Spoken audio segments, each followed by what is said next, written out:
The range of characters in Disney Epic Mickey is pretty darn broad. Everything from the earliest black and white characters up until about the late 60s. I didn't want to get much more modern with anything than that.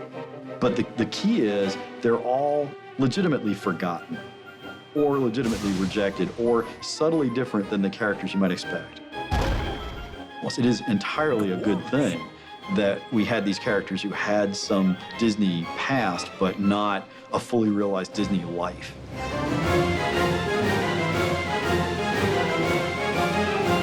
Deciding what to include in the game was really kind of nightmare. I had a little bit of an advantage just because I really have studied cartoons for a long time, but I had a pretty good idea who I wanted in the game. Mickey Mouse has achieved the highest levels of success, fame, fortune, love in every medium he's tackled, except video games. Yeah, there have been some Mickey Mouse video games, but I want to make him a video game hero on par with the very best, with the Marios, the Sonics, the people think of when they think video games. And I'm hoping Disney Epic Mickey gets him there. Oswald the Lucky Rabbit is one of the saddest and yet funniest characters in cartoon history. He was the prototype for every cartoon rabbit that came after him, and yet completely forgotten.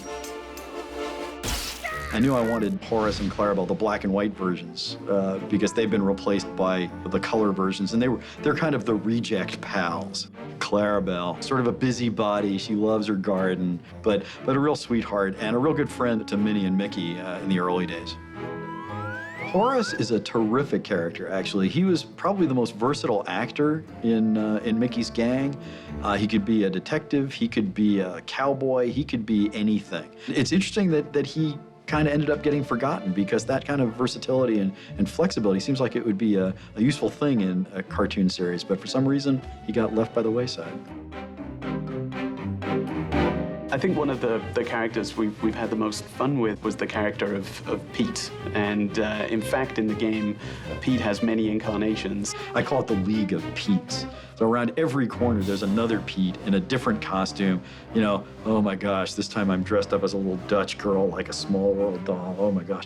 So he's always sort of humiliated by all the costumes that he has to wear. You know, Mickey, basically, by the end of the game, I'm hoping Mickey and the player are going, another Pete? The gremlins in the game were just ideas. They were going to make an animation short off of them, and they never got to it.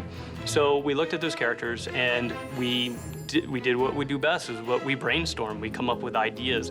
In some cases, like the gremlins, they didn't have any personalities. They didn't have any motion or animation or life that we could imitate. We had to come up with our own personalities and our own animation styles for them. It brings a certain level of challenge because you've got such a high bar to live up to make them a Disney character. But I think the animators had done a great job in exploring all of the other Disney characters, that they kind of got it in their heads as to how we can make these characters fit in a Disney world that have never been there before. The most satisfying thing about working with lost characters and forgotten characters is remembering them and knowing that you're at least a small part of bringing them back into the public consciousness. All these characters are worthy of the love and affection of audiences.